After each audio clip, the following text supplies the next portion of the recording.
lagi di Bincang Unesa Bisa bersama saya Farah Manhila. Saya akan bersama dengan salah seorang dosen Ilmu Komunikasi Universitas Negeri Surabaya, Ibu Putri Aisyah Rahmadewi. Selamat pagi Ibu. Selamat pagi Farah. Gimana Ibu kabarnya di tengah gonjang-ganjing pandemi ini Ibu? Alhamdulillah masih sehat. Baik ya Bu ya.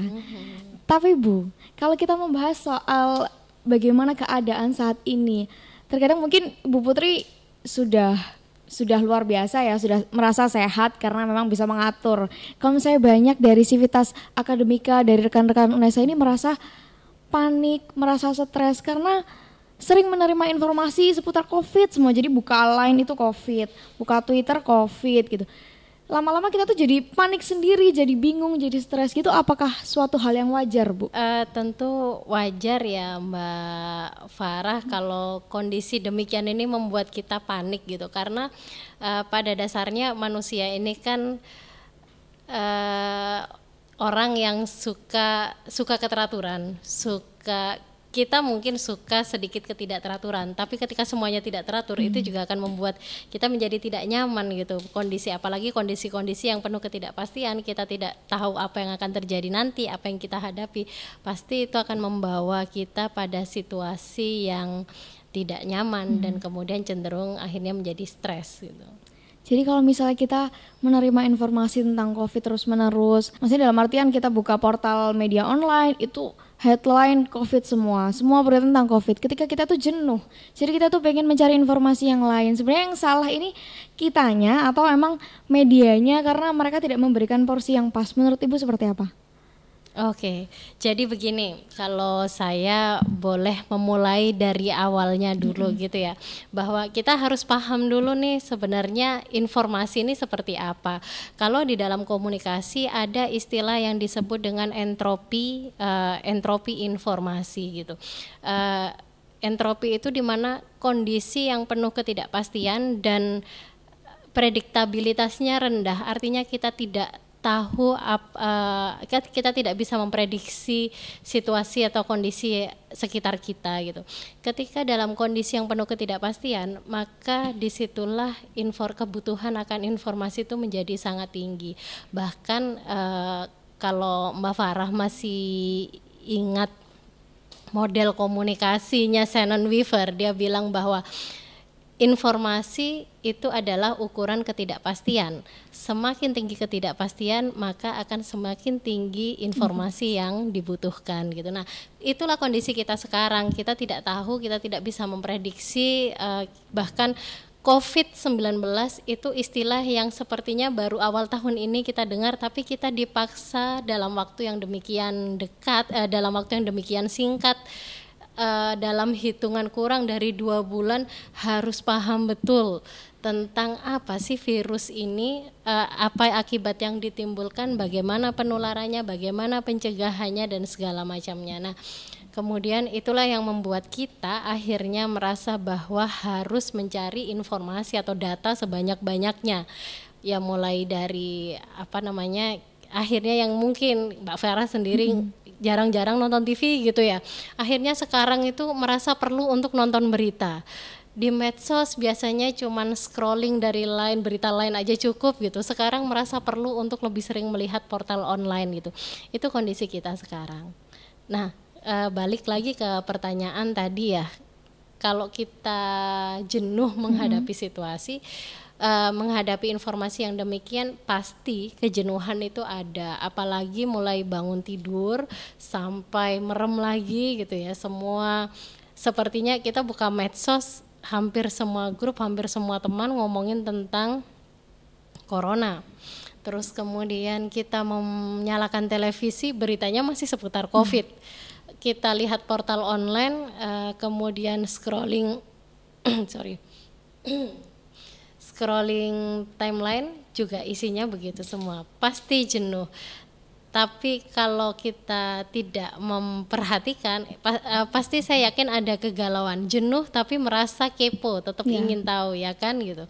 kita jadi bingung sebenarnya mau apa sih gitu. Satu lagi ini diperparah dengan kondisi kita nggak boleh kemana-mana, harus work from home dengan apa namanya supaya kita menjadi aman gitu ya, menjadi aman.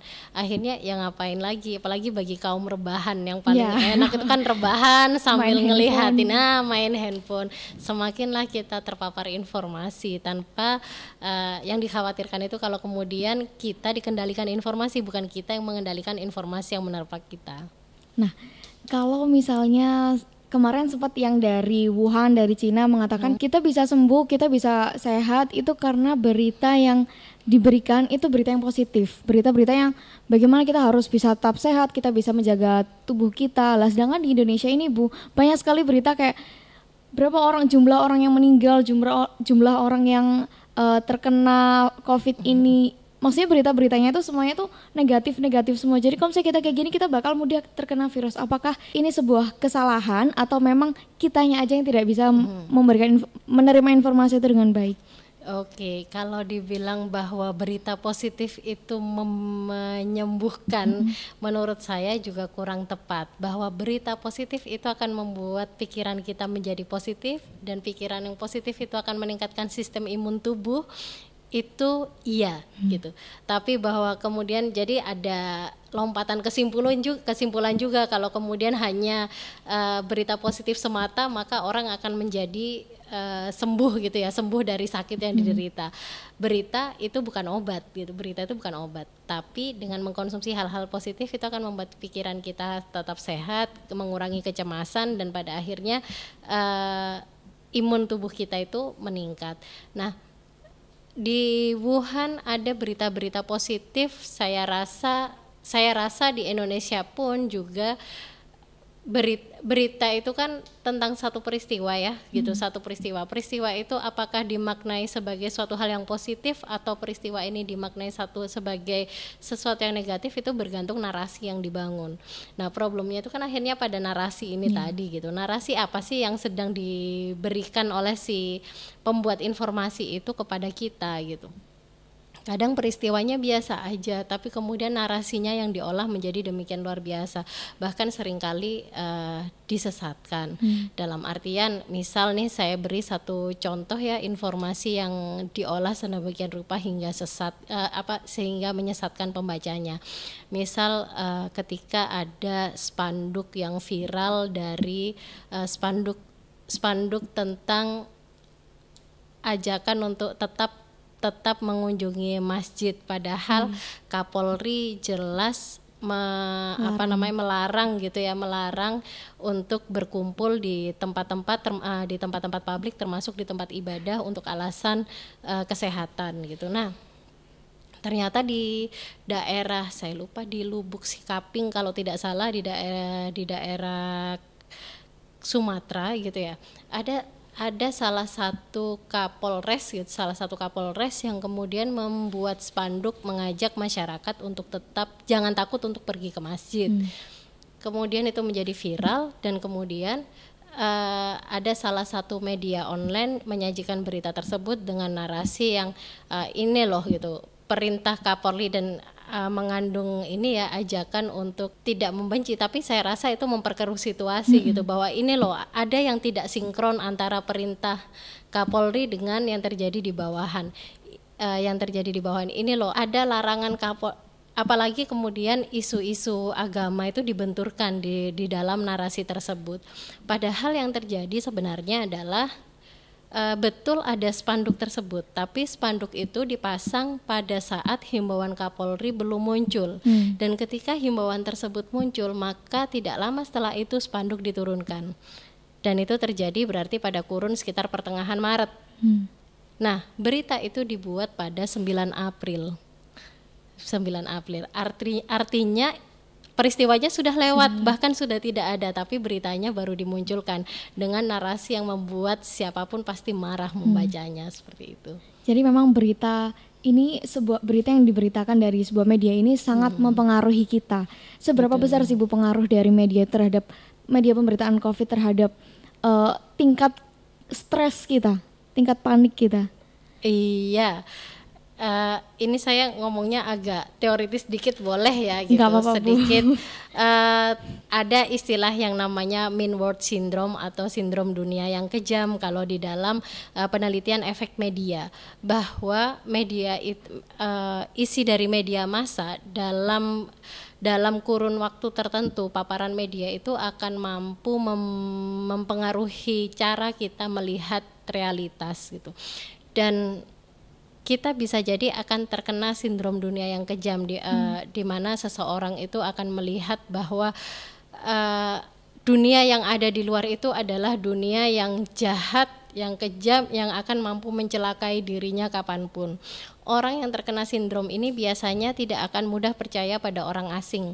Ya, ini memang sindrom ini dilihat berangkat dari satu penelitian tentang tayangan-tayangan kriminal ya, bahwa orang kalau terlalu sering nonton acara kriminal, jadi maka bersikap kriminal. Tidak bersikap kriminal gitu ya. Ketika orang sering terpapar tayangan kriminal, kalau dulu seperti ada buser, patroli dan segala macam, orang cenderung akan lebih khawatir. Terus kemudian ketika ketemu orang asing, dia akan takut bahwa jangan-jangan dia akan berbuat jahat sama saya dan segala macamnya. Dibanding oleh mereka yang tidak pernah atau sedikit menonton tayangan sejenis gitu. Nah, sama seperti COVID ini gitu. Kalau kita kemudian terlalu sering menonton berita, membaca informasi dan kita secara tidak sadar menjadi heavy viewers atau penonton berat gitu ya, yang menghabiskan waktu lebih dari 4 jam dalam satu hari untuk mengkonsumsi beragam informasi tersebut, maka kita akan melihat bahwa di luar sana itu memang situasinya sangat mengerikan. Sehingga kita menjadi stres, ketemu tetangga, kita takut jangan-jangan tetangga saya ini positif COVID. Ada orang demam sedikit, kita juga langsung waspada boleh. Tetapi kemudian bersikap tidak rasional itu jangan sampai kemudian kita bersikap irasional gitu. Dan waspada itu berbeda. Kalau waspada misalkan kita keluar pakai masker, ya itu sebagai bentuk penjagaan. Tapi kalau kemudian baru ada tetangga yang batuk sedikit, kita langsung telepon 112. Nah, telepon 112 bilang, tetangga saya sepertinya ada gejala COVID gitu, padahal hanya dengar tetangga batuk. Itu sih. Ya. Kalau begitu gini Bu, kita memang membutuhkan informasi mengenai COVID ini, namun kita khawatir untuk jadi takut berlebihan. Gitu gimana Bu? Jadi apa yang seharusnya kita lakukan? Kita butuh tapi kita nggak mau jadi panik, nggak mau berlebihan. Tapi ketika kita konsumsi terus-menerus kan kita jadi panik. Iya. Gimana ya caranya supaya apakah ada yang perlu dibatasin informasinya atau seperti apa? Pasti. Yang pertama itu kita harus tahu dulu kebutuhan informasi kita seperti apa gitu. Itu supaya juga kita mendapatkan kendali atas informasi yang kita konsumsi. Setiap orang kebutuhan informasinya berbeda. Misal ada orang yang butuh informasinya itu tentang jumlah PDP, ODP, dia ingin tahu sebaran penderita COVID di wilayahnya itu ada di mana, ya kan? Ada orang yang informasinya itu ingin atau menginginkan informasi seputar kesempatan kerja ataupun tentang dampak ekonomi selama masa work from home ini. Ada orang yang kemudian informasi yang diinginkan seputar tentang pengobatan COVID ini harusnya bagaimana sih prosedurnya dan segala macamnya. Nah, kita kenali dulu kita ini butuhnya informasi apa, dan kemudian kita cari informasi yang bisa atau kita rasa bisa menjawab kebutuhan tersebut. Untuk sementara waktu informasi lain selama proses pencarian bisa kita abaikan, karena kalau nggak begitu kita awalnya pengen tahu jumlah PDP ODP nih misal awalnya berapa banyak sih gitu. Nah tapi terus kemudian kadang kita lupa tujuan awal cari informasi itu kan. Ketika mencari semua informasi ini kan muncul gitu, kita baca lagi, akhirnya yang justru kita dapat adalah informasi lain yang awalnya kita tidak tahu itu untuk apa juga gitu ya, tapi informasi tersebut menerpa kita. Justru informasi awal yang ingin kita cari seringkali terabaikan terus. Tadi saya mencari apa harusnya tadi itu. Tapi terkadang gini Bu, kalau kita mencari informasi kemudian muncul judul-judul berita yang menarik, yang akhirnya kita tergiur untuk membuka berita itu. Tapi ternyata beritanya itu kayak semacam clickbait gitu loh Bu. Itu seperti apa? Setelah ini ya Bu. Oke. Jangan kemana-mana, tetap di Bincang Unesa Bisa. Radio Unesa, informasi, edukasi, dan prestasi. Masih di Bincang Unesa Bisa dan masih bersama Ibu Putri. Ibu tadi sudah membahas seputar stres akibat menerima informasi COVID. Selain itu apa lagi penyebabnya kira-kira Bu? Oke, selain tadi kita menerima informasi yang sejenis dari beragam media dengan jangka waktu yang lama, itu bisa membuat kita stres. Satu lagi sebenarnya, walaupun kita menonton atau menerima informasi itu dalam waktu yang singkat gitu ya, artinya kita juga nggak sering-sering lihat berita, tetapi kita juga bisa terpapar atau kita bisa terkena stres karena adanya efek resonansi. Resonansi itu artinya adanya kesamaan antara informasi yang kita terima dengan apa yang kita lihat atau yang terjadi di dunia nyata di sekitar kita gitu. Pas lihat berita, pas lihat tentang tentang penyebaran corona yang demikian masif gitu. Nah, kok ternyata besoknya gitu ya, besoknya ada tetangga atau kerabat kita yang diberitakan positif corona. Maka pada orang yang demikian akan terjadi yang namanya resonansi, dan pada mereka yang terkena resonansi itu biasanya tingkat kecemasan juga akan meningkat gitu. Artinya bahwa kita akhirnya merasa bahwa ini memang penyebarannya sangat cepat, jangan-jangan memang sudah lebih dari separuh penduduk Surabaya kata gitu, itu sudah terinfeksi corona gitu. Padahal sebenarnya kalau dilihat dari angka statistik gitu kan juga angkanya masih masih kurang dari 10% bahkan ya, kurang dari 10% dari seluruh penduduk di Surabaya yang positif corona. Tetapi pada orang yang terkena Mean World Syndrome itu tadi, angkanya menjadi demikian besar di dalam kepalanya gitu, karena adanya efek resonansi itu. Iya Bu, contohnya ini, saya mengalami sendiri. Ayah saya ini setiap nonton berita COVID tuh ngelihat jumlah kasusnya, habis itu mesti berkomentar, nggak mungkin segini, nggak mungkin, ini pasti udah puluhan ribu, ini pasti udah kayak gini. Akhirnya anaknya nggak boleh ini, dilarang itu. Terus kalau misalnya Bu ya, saya sebagai anak, apa yang harus saya lakukan kepada ayah saya gitu supaya tidak panik seperti itu yang berlebihan?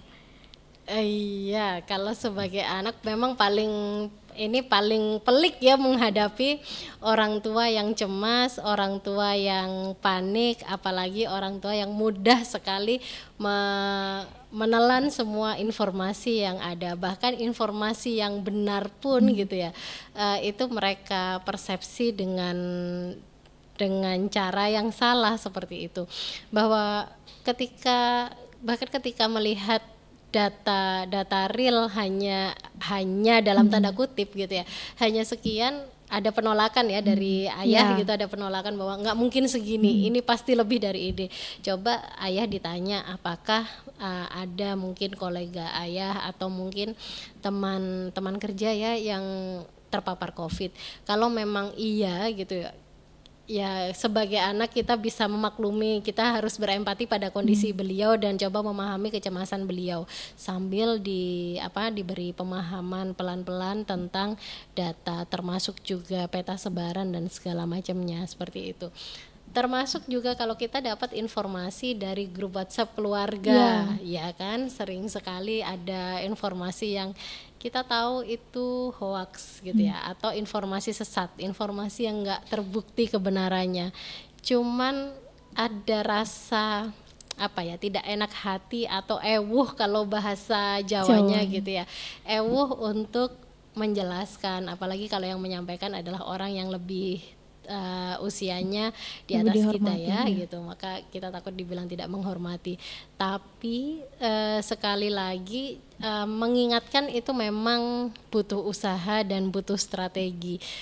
Hanya saja kalau kita tidak mengingatkan, maka kasihan juga gitu ya orang-orang yang orang-orang yang kemudian mudah termakan oleh informasi sesat ini dan menyebarkannya kemana-mana, sehingga dia tidak hanya sekedar menyebarkan informasi tapi juga menanam benih kecemasan pada banyak orang. Itu yang kita khawatirkan. Nah itu juga jadi persoalan Bu, semakin banyak informasi yang di share atau sama keluarga, kadang tuh yang bikin orang jadi mencet itu kan karena judulnya ya Bu ya. Misalnya judulnya itu jangan lakukan ini, nanti Anda bisa terkena COVID. Tapi ternyata ketika kita klik itu cuman informasi seputar corona gitu, cuman seputar harus cuci tangan gitu-gitu aja. Sebenarnya itu clickbait. Apakah itu sebuah hal yang salah, Ibu? Ataukah ya nggak apa, wajar, itu sebuah media harus melakukan itu supaya banyak viewers, seperti apa? Oke, clickbait ini memang menjadi persoalan di media massa gitu ya. Apalagi dalam portal online ketika klik pembaca itu klik pembaca itu menjadi ukuran ya, menjadi ukuran untuk mendatangkan pengiklan. Maka media seringkali berlomba-lomba untuk menggunakan judul-judul yang bombastis, judul-judul yang akhirnya membuat orang tanpa berpikir lagi, tanpa sadar langsung menekan tombol klik gitu kan. Kalau kita lihat biasanya kan yang muncul memang hanya judulnya saja. Dari judulnya itu yang disebut dengan clickbait itu kan begitu. Narasi ataupun kalimat-kalimat yang membuat kita ingin segera menekan tombol klik tanpa kita sadari. Nah, judul clickbait ini memang menjadi problem karena seringkali judul dengan isi itu nggak sama gitu. Judulnya sangat bombastis, ternyata isinya walah maksudnya begini toh gitu. Nah, seperti semisal contoh nih, dalam kasus COVID ini ada berita seluruh jalanan, seluruh akses ke Mojokerto ditutup karena COVID. Nah gitu kan, maka kita sebagai orang yang berada di sekitar wilayah Mojokerto pasti akan khawatir, waduh nanti kalau saya mau pulang gimana dan segala macam. Akhirnya kita klik, ternyata beritanya adalah jalanan tersebut ditutup untuk sementara waktu dan sifatnya tidak semua jalan, hanya jalan-jalan utama. Masih ada jalan lain kalau kita mau masuk wilayah Mojokerto, itu ada di dalam badan berita. Nah, makanya saya sih menyarankan kepada teman-teman kalau menemukan judul-judul yang demikian fantastis gitu ya, jangan berhenti pada judul Anda, judul saja terus kemudian Anda merasa bahwa sudah mengetahui peristiwa itu secara lengkap. Baca sampai lengkap beritanya. Kalau memang ada yang aneh, Anda bisa mencari tahu dari sumber-sumber informasi lain untuk melengkapi puzzle informasi itu. Jadi nggak cuman clickbait saja Ibu, ternyata yang jadi permasalahan adalah berita hoax atau informasi yang informasi yang salah. Apalagi mengenai COVID ini kan semakin membuat kita panik. Dampaknya apa sih Ibu kalau berita hoax yang semakin menyebar menurut Ibu? Oke. Hoax, kita bicara hoax dan disinformasi. Ada, kalau saya membedakan itu menjadi dua informasi ini ya. Ada hoax dan ada disinformasi. Hoax itu memang berita yang dibuat-buat, artinya tidak ada fakta. Data di situ itu data buatan semua, tidak ada fakta sehingga tidak bisa dipertanggungjawabkan. Sementara kalau disinformasi, faktanya itu ada. Faktanya ada, nyatanya itu ada, tetapi narasinya diolah sedemikian rupa, entah narasi, konteksnya diubah, dan itu dilakukan dengan sengaja ya untuk membawa pembaca pada makna tertentu. Dampaknya apa hoax dan disinformasi? Ya tentu kalau dampak itu bergantung pada si pembuat hoax dan disinformasinya, mereka ingin apa gitu. Misal nih, saya dari tadi cerita contoh nggak apa-apa ya, Farah ya gitu ya. Contoh nih, kemarin itu saya menemukan ada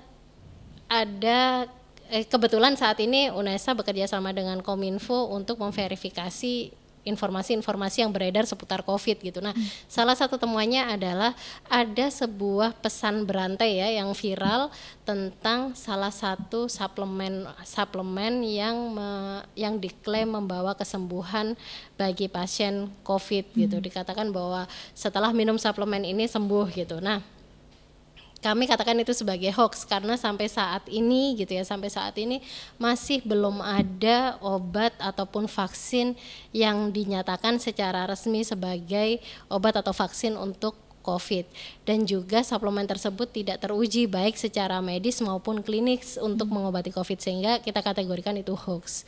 Kemudian para distributor suplemen ini marah ketika itu distempel hoax gitu. Loh, ini tidak hoax gitu, suplemen ini memang menambah imunitas tubuh gitu, menambah imunitas tubuh dan segala macamnya. Mereka marah gitu, mereka marah.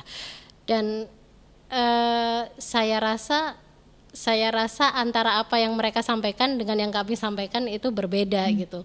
Jadi mereka kemudian berkelit bahwa loh, ini adalah suplemen gitu, ini adalah suplemen, ini ada kami tidak pernah mengklaim ini sebagai obat gitu.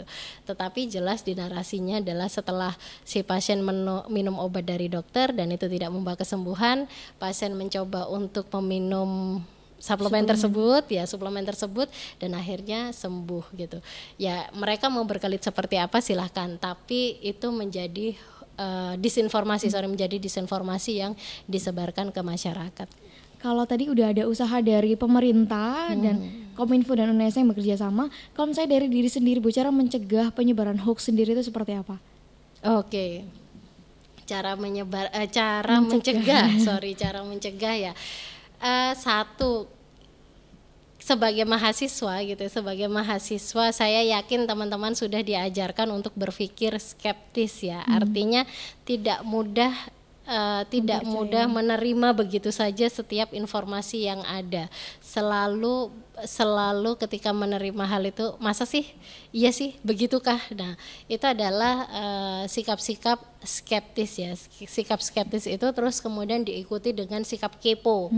Kepo terhadap lanjutan informasi tersebut atau mencari kebenaran apakah memang informasi itu suatu hal yang valid atau tidak. Nah, itu yang menurut saya perlu kita lakukan. Jadi ketika menerima informasi, kita bersikap skeptis. Setelah skeptis, terus kemudian menjadilah kepo dalam artian positif. Kita cari informasi lain, sumber-sumber lain yang ibaratnya puzzle gitu ya. Kita nggak mungkin cukup hanya dari satu sisi. Iya. Satu puzzle. Hanya dari satu puzzle aja, potongan puzzle. Kita perlu melengkapi puzzle itu supaya bisa mendapatkan gambaran peristiwa secara utuh. Itu kalau dari kita sebagai mahasiswa ya Bu. Kalau misalnya terkadang yang sering menyebarkan hoax adalah para orang tua. Ini curhat lagi nih Iya. ceritanya. Ini pengalaman pribadi semua ya Bu. Iya, Itu kira-kira seperti apa Bu? Apa yang harus dilakukan oleh para orang tua sendiri, para orang tua yang jarang literasi media, jarang membaca yang sebenarnya, yang nggak kepo, pokoknya asal ini langsung di-share gitu. Apa yang harus dilakukan Bu? Oke. Well, ini susah ya memang kalau sudah berkaitan dengan betul gitu, karena ancamannya kualat, ancamannya neraka ini. Karma gitu ya Bu. Iya, ancamannya karma dan kualat gitu. Nah, apalagi saya juga sebagai anak di sini sering menerima hal yang sama. Nah, paling mudah biasanya saya tidak langsung memberikan ceramah seperti sekarang, seperti saya ke Farah gitu, saya bisa ceramain Farah dalam waktu 2 jam full gitu, 3 SKS full tentang literasi media, tapi itu kan tidak mungkin. Saya memberlakukan hal yang sama kepada keluarga, termasuk juga Farah mungkin ketika ingin menasehati siapa, mungkin Pak D, Bude, Bapak, Ibu atau siapalah gitu ya, mereka yang lebih senior dibandingkan kita. Nah, cara paling simpel sebenarnya kita bisa mengcompare informasi yang mereka berikan, terus kemudian kita cari di Google. Biasanya sih paling gampang saya mengetik kata kunci, memilih kata kunci tertentu dari potongan informasi yang diberikan, terus belakangnya saya kasih kata hoax. Maka itu akan membantu kita mengarahkan kita pada portal-portal counter hoax yang sudah ada. Kalau informasi tersebut sudah diverifikasi gitu ya, bisa itu di turn back hoax, cek fakta dan segala macamnya, ada saber hoax dan segala macamnya. Itu tinggal saya ambil atau saya capture karena di situ sudah jelas ada stempelnya hoax gitu ya. Saya capture terus kemudian saya lempar saja di grup WhatsApp gitu ya tentang ini. Semoga dibaca. Semoga dicek gitu ya. Mungkin yang yang kadang nyebelin itu kan biasanya mereka yang menyebar hoax itu habis mengirim di grup terus kemudian nggak pernah baca grup lagi gitu ya, habis nyampah terus pergi gitu ya. Itu sebel kalau kayak gitu. Saya juga sebel, tapi setidaknya kita bisa mengedukasi anggota grup lainnya ya, memberitahu bahwa informasi tersebut tidak benar karena ini sudah ada yang mengcounter gitu. Itu cara paling simpel. Berarti memang kita sebagai anak gitu emang agak susah ya Bu yang ngasih tahu orang tua, kan nanti kesannya kayak melawan gitu. Jadi kita gampangnya tinggal meng-share kembali kalau misalnya membuktikan ternyata ini beritanya hoax. Kalau misalnya memang nggak ada stempelnya, nggak ada pemberitahuan kalau ini memang benar-benar hoax, tapi kita yakin, maksudnya kita tahu kalau itu bukan berita yang benar gitu, apa yang harus kita lakukan? Beri link berita yang menjadi atau link lain ya, sumber-sumber lain yang itu menjadi counter dari informasi yang salah tersebut. Bantu mereka untuk menjelaskan, bantu mereka untuk memahami dari perspektif lain yang Anda baca. Kadang kenapa mereka menyebarkan serta-merta begitu saja, karena seringkali juga mereka itu bukan tidak mau, tapi tidak mampu caranya mencari informasi lain itu seperti apa. Nah, memang tugas berat itu akhirnya ada di pundak para pemuda dan pemudi harapan bangsa seperti Farah ini ya, untuk membantu para generasi yang lahir 80 ke bawah gitu untuk bersikap lebih kritis dan lebih komprehensif memahami persoalan ini. Setelah ini kita akan diberikan tips oleh Bu Putri mengenai bagaimana membedakan hoax dan tidak, dan bagaimana mendapati apa yang harus dilakukan ketika mendapati informasi hoax setelah ini. Radio UNESA, informasi, edukasi, dan prestasi masih dibincang UNESA Bisa dan masih bersama Ibu Putri ya Bu. Tadi udah disinggung sedikit, Ibu harus memberikan, dipaksa ini Bu, harus memberikan tips bagaimana ketika untuk membedakan mana berita yang hoax dan tidak hoax secara kasat mata, secara singkat aja Ibu.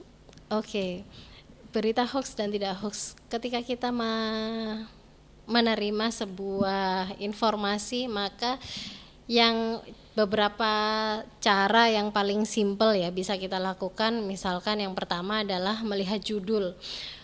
Kalau judulnya bombastis gitu, judulnya lebay gitu, maka itu salah satu indikator clickbait. Ya, itu indikator clickbait. Kalau menemukan judul seperti itu, jangan langsung percaya, Anda lihat dulu beritanya apa. Atau bahkan sebelum ke sana, Anda lihat sebenarnya ini informasi penting nggak sih bagi saya. Kalau nggak penting jangan langsung klik aja. Itu yang pertama difilter untuk menghindari clickbait itu tadi ya gitu. Karena clickbait itu tujuannya itu tadi, sekali lagi kita mengklik tanpa kita sadari kita perlu atau tidak informasi tersebut. Itu kalau kita ada judul bombastis, dilihat kita penting nggak sih gitu. Kalau penting oke, lanjut baca sampai akhir, jangan cuman tengah-tengah. Nah, ini kebiasaannya mahasiswa biasanya begitu ya, 1-2 paragraf terus kemudian ngerasa paham gitu ya, mungkin karena kebanyakan tugas review atau membuat kesimpulan dari dosen betul gitu juga. sehingga ketika membaca akhirnya maunya langsung lompat ke kesimpulan aja gitu. Baca sampai selesai. Kemudian yang kedua juga kita kenali sumber beritanya, apakah dari media-media yang selama ini kredibilitasnya sudah teruji atau dari media-media yang kita bahkan tidak pernah dengar, atau mungkin media yang sudah terkenal dengan reputasinya sebagai media yang sering membuat hoaks dan disinformasi gitu ya, atau dari unggahan personal. Karena kadang juga walaupun dikemas berita, tapi kalau itu adalah unggahan personal, maka kita tidak pernah tahu siapa yang bertanggung jawab, orang di belakang layar yang harus bertanggung jawab terhadap berita tersebut.